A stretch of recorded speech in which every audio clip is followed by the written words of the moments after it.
First tonight, we have breaking news. UW-Madison leaders have voted to eliminate spring break and to delay the start of the spring semester. Under this plan approved about a half hour ago, the spring semester will now start on January 25th. That's a week later than originally scheduled. Now, here are the latest COVID-19 numbers from UW-Madison. Another 211 students, both on and off campus, tested positive yesterday. One additional staff member also tested positive, bringing the total number of staff and students who contracted the disease to more than 2,100.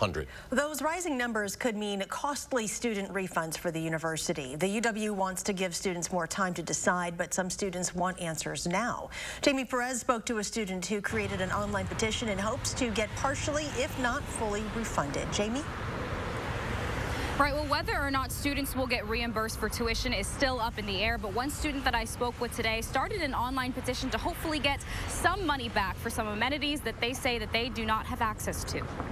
It's not a huge amount, less than $1,000, but to Breon Newble, it's the principal. Seeing as campus is currently closed and will be for the next 2 weeks and can probably be reasonably expected to be closed for the remainder of the semester, there's really no chance of us being able to utilize most of the services that we're technically paying for. He started an online petition calling for the university to give back the $750 in service and amenity fees it charged each student. Kind of makes no sense how the money is kind of being absorbed by the university with no clear indication as to whether or not students will be receiving those fees back if indeed everything is closed or not. Some students are in favor of getting the money back, especially when it comes to housing, but also tuition. At the end of the day, remote learning just is not at the same quality as face-to-face in-person learning in the classroom, and it shouldn't be valued the same way. The university has to come out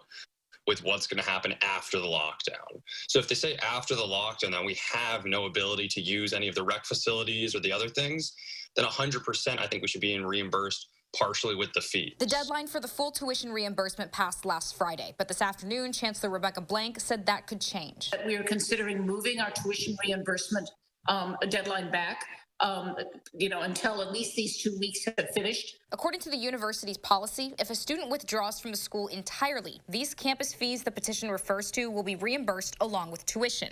But if a student remains enrolled, the fees are not refunded because students will still have access to the services. But with an uncertain future ahead and no known answers as to if students will even remain on campus, I think they should be taking more of a proactive approach, because looking at the current situation that we're in and how it was kind of anticipated, I kind of feel like they should have known better. the deadline for students to get a full tuition refund was last Friday, September 11th, but as you just heard the chancellor say, that deadline may be pushed back. We will let you know what the university's future plans are when the 2-week quarantine ends.